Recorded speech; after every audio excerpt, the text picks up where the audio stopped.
Yeah man, ndi clear. Bulungi. Ndi clear sina buzo bonna. Tuba tuli awo jjo. Ebintu byetwali tebyekusaaga nga ogenze ku mutimbagano ng'otaddeyo n'ogituma Love Fest. Ekyaso tugira mu mutwe ne tugamba tujjukira ku Yakamiliyoni ng'ozze n'ebimuli ku stage ate n'ogitumye Love Fest. Yes, ekijimpisiza Love Fest olw'ensonga eggwanga lirimu ebigenda mu maaso bingi nga tebyekuusa ku mukwano n'industry yennyini erimu entalotalo nnyingi gundi akoze eki. So I want to refresh people with love kubanga God is love and this is the Love Fest. So concert ya mukwano, so mbakola mwenna mujje n'omukwano mungi kubanga nange mbayita mu mukwano mungi jangu ne mukyala wo mu mukwano mungi atalina mukyala jangu ofuna omukyala kuba abantu bagenda kujja n'omukwano mungi atalina mwami jangu tukufundire ku Love Fest kuba abantu bagenda eno concert tegenda kubeera mu kulwana tegenda kubeera mu kintu kyonna egenda kubeera ya love. This is spreading love, passing love, Love Fest. Love Fest twagenza okulaba nga kuliko Team Good Music Presents netugamba omukulu tafunye akasente kawera yetegese.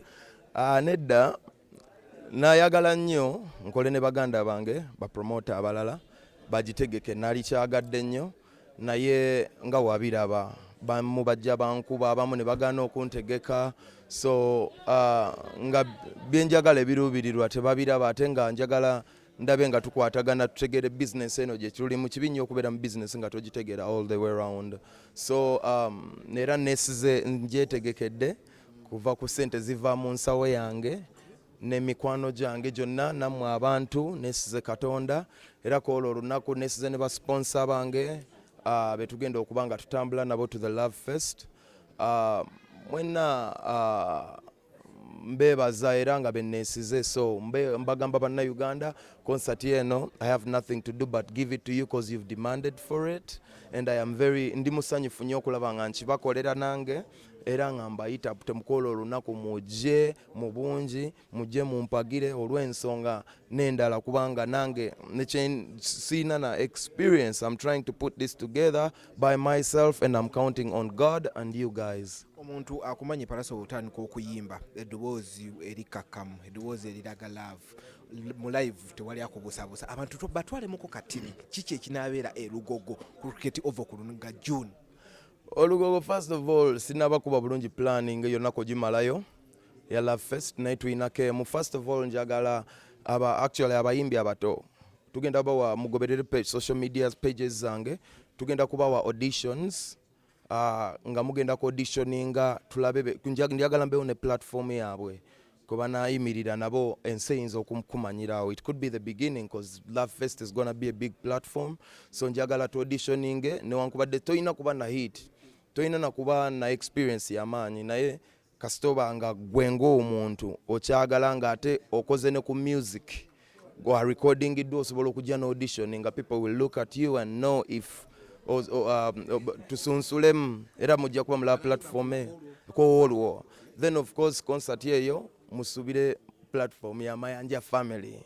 Of course expect the Dr. Jose Chameleon, expect the champion Wizo Manizo, expect the whole catalog of Pallaso. Banji temumanyi Pallaso, we started from Lizard to Pallaso and mnemundaga love nyingi. So this is the Love Fest. I'm bringing love back and you know this is when we celebrate Pallaso. So ngenda kuba mbayimbira catalog y'ennyimba zange zonna ngenda kuba nyimbako kuzimu kuziri ku album yange egenda okuba nga efuluma naye badde bagimanja ngenda kuta album this year. Before the Love Fest. Yes. So then you know I will have a few guests and buli kimu kigenda kuva ku vibe kolo bintu bingi bisoboka naye nga bye bimu ku bye betwaka plan. Okuleta nti are you going to have two stages nge erike ne upcoming bogenda ku auditioninga or they will be on the same stage? They will be on the same stage. But giving them a chance. Yes, we will find. I want them to get the full experience. I want them to get inspired. Njagala one day nkereko nga ngenda ku concert y'omuntu omwe yatandikira ku concert yange awo ng'ayimbiddeko awo ku stage ennene naye nkyakere ng'ayina ennene nga yiye Katonda bw'anaamukwatirako okuva awo ekyo sinze nkisalawo naye kino kye nsobola okusalawo kyonna kisazeewo bajja kugabanako nange ku stage eyo as the show progresses, maybe earlier on in the day or somewhere. Njabawo obudde bwabwe mujja butegeera n'abantu basobole okuba nga bakeera bajje balabe Uganda kyeyina ekito as we go, you know. Ennaku zino gundi ebaddewo yakweragaza stage ezakabi tujjukira ku Spice abana ne bagamba yalina stage Chameleon agenda okuleeta stage ne bagamba teka tuleeta ya Spice Pallaso omulembe oguzze nga tujjeko nti kikyotadde ku stage wabula ne stage zirimu kati okweraga umanyi buli muntu aba ne style ye okitegeera oli asobola okuba ng'ayimba bwomu oli n'ayimba ng'ayina abazinyi oli n'ayimba ng'ayina abafuuwa omuliro oli n'ayimba buli omu aba ne style oli n'ayimba ng'ayina abakuba ssama oli n'ayimba buli omu aba ne style ye nze style yange kwolwo mbaguza Pallaso kyonna kye naabategekera mbagambye mu busobozi bwange kuba nze ndi mu kutegeka concert eno nga nze n'emikwano gyange gyonna aba nambeereramu till the day banga tukyalirina so mwenna mbayita naye nga kyengezako okugamba nze style yange bagiyita Pallaso era style yange eyo siri ebiddawo tebyenkanankana nze siri mu kwepima ku muntu mulala nze ngenda kuyimba kuba music mulina just njagala okumakinga sure that days we have good quality, we had good lighting, we have good visuals, my whole agenda is executed, the people have fun. Okitegeera nze nesigamye nnyo ku ndongo so buli omu asobola buli omu bagamba oba tosobola kutambula weewalule oba tosobola kwewalula yavula naye olina okusigala ng'okola ki ng'ogenda mu maaso so for me I'm doing it Pallaso way. I am not siri mugeraageranya buli omu waddembe bukola buli omu kyayagala Chameleon yabagamba entertainment bingi oli asobola okukola ekintu oli n'ayambala olugoye n'ateekamu ebiveera n'abaddiikula oli najja nga ali ku buyungo n'akola kyayagala oli najja nga yayimba buyimbi kazindala oli najja nga ye musunyi wa gita so we all not the same everybody is different but that day it's Pallaso and you haven't seen Pallaso and Pallaso is calling you out to the Love Fest on 9th June. Oyogede ku kyaba abayimbi abato abajja saga nnyo bayita upcoming abayimbi abato abajja bwe banaawulira kino bagenda kusooka babumbujje auditions zizaddi bagenda kusanga ebyo bagenda okuddamuko kati buli omu ajja kuba yeetegese nga awuli ayagala kola auditions ayimbire naye n'oluyimba olumu so criteria ki abaana criteria tugenda kubeera nga tu-auditioningira ku Team Good Music wano ku offices zaffe Makindye Ruwafu ku studio bangi mumanyiwo wetugenda oku-auditioningira tugenda babulira emiryango lweginaggulawo egy'oku-auditioninga era tugenda kuba bijja kuba ebimu mubiraba ku internet as we audition tujja salawo n'abantu mpola mpola information eyo kyenvudde mbagamba mu following social media pages zange kuba kwegenda okubeera oyinza okuwangula omukisa okubeera ku stage ya Love Fest ne Pallaso that day. Mukyala mutulaga kwolwo ne tugambe nti kati yono officially Pallaso mukyala mutulaga bw'anaaba mugumu nze ekyo si kimusalirawo abantu basalawo babiri enkola yadda ey'omusajja okusalirawo mukazi we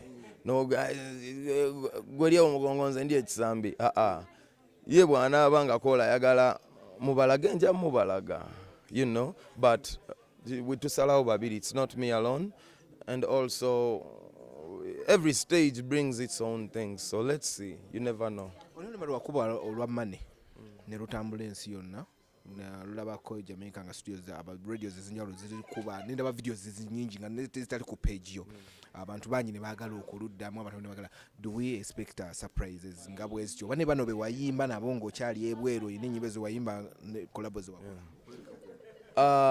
album yange eriko actually collaboration n'omuyimbi omu Jamaica gwe bayita Wonaji oluyimba baluyita Babo. So I don't know. I expect to have him around. Nabakano bange okuva Antigua, Smokey, MC Smokey.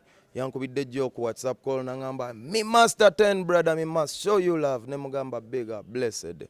Nangamba yeah man. Kati yampadde ekigambo kye. Nakoze bachali bange bangi ba Bruce Melody nakola naye olimba kwa album yange. Ketchup, nakola ne Bahati Kenya. I've worked with so many people, but I'm gonna invite all my friends because this is a Love Fest. Everybody is invited. Abanach making tosobola kumanya programs za muntu, but I am gonna invite my friends to be around. Nenge kigendererwa ekisinga saagala nnyo omulamu atugujje ku muyimbi gwe bayita Pallaso ku lunaku olwo. Kuba olwo lwe lunaku lwe. Bino byonna ebirala is just kugattako. Yes, nga kachumbali nti mmere bewedde nze mmere kwolwo era nsaba mujje mulabe byonna bye mbategekedde bannange mbesunze.